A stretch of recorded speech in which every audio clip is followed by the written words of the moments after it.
ಪ್ರಾಣಿ ಕೊಬ್ಬನ್ನ ಬಳಸಿ ತಿರುಪತಿ ಲಡ್ಡುವನ್ನ ತಯಾರು ಮಾಡ್ತಾರೆ ಅನ್ನೋಂತಹ ಆರೋಪ ಇಡೀ ದೇಶದಲ್ಲಿ ಒಂದು ರೀತಿಯಲ್ಲಿ ಸಂಚಲನ ಮೂಡಿಸ್ತಾ ಇದೆ. ಒಂದು ಕಡೆ ಜನರ ಭಾವನೆಗೆ ಧಕ್ಕೆಯನ್ನು ಉಂಟು ಮಾಡಿದ್ರೆ ಮತ್ತೊಂದು ಕಡೆ ಇದು ರಾಜಕೀಯ ತಿರುವನ್ನು ಕೂಡ ಪಡೆದುಕೊಳ್ತಾ ಇದೆ.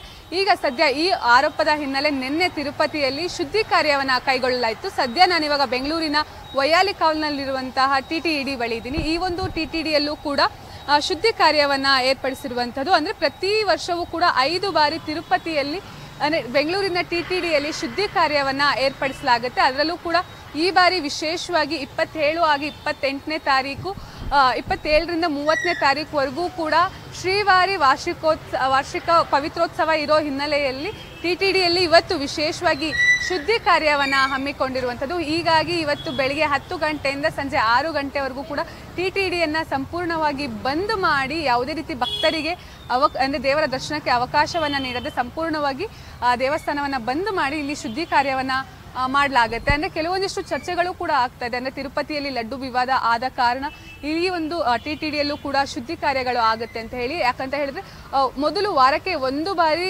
ಬೆಂಗಳೂರಿನ TTEDಗೆ ಲಡ್ಡು ಬರ್ತಾ ಇತ್ತು. ಈಗ ಅಂದ್ರೆ ಪ್ರತಿದಿನವೂ ಕೂಡ TTEDಗೆ ಲಡ್ಡು ಬರೋ ಹಿನ್ನೆಲೆಯಲ್ಲಿ ಅಂದ್ರೆ ತಿರುಪತಿಯಿಂದನೇ ಇಲ್ಲಿ ಲಡ್ಡು ಬರೋ ಹಿನ್ನೆಲೆಯಲ್ಲಿ ಇಲ್ಲೂ ಕೂಡ ಕೆಲವೊಂದಿಷ್ಟು ಅವಘಡಗಳು ಆಗಿರುತ್ತೆ. ಅಂದ್ರೆ ಇಲ್ಲಿ ಕೂಡ ತಿರುಪತಿ ಪ್ರಸಾದವನ್ನ ಹಂಚಿರ್ತಾರೆ. ಸೊ ಹೀಗಾಗಿ ಇಲ್ಲೂ ಕೂಡ ಒಂದು ರೀತಿಯಲ್ಲಿ ಇದು ಕೂಡ ಶುದ್ಧಿ ಕಾರ್ಯ ಆಗಿರೋದ್ರಿಂದ ಇವತ್ತು ಯಾವುದೇ ರೀತಿ ಭಕ್ತರಿಗೆ ಅವಕಾಶವಿಲ್ಲ. ಸೊ ಇವತ್ತು 10 ಗಂಟೆಯಿಂದ 6 ಗಂಟೆವರೆಗೂ ಕೂಡ ಸಂಪೂರ್ಣವಾಗಿ TTEDಯನ್ನ ಬಂದ್ ಮಾಡಿ ಇಲ್ಲಿ ಶುದ್ಧಿ ಕಾರ್ಯವನ್ನ ಹಮ್ಮಿಕೊಳ್ಳಲಾಗಿದೆ. ಕ್ಯಾಮ್ರಾ ಪರ್ಸನ್ ವೆಂಕಟೇಶ್ ಜೊತೆ ಸುಷ್ಮಿತಾ ಪೂಜಾರಿ, ಪವರ್ ಟಿವಿ, ಬೆಂಗಳೂರು.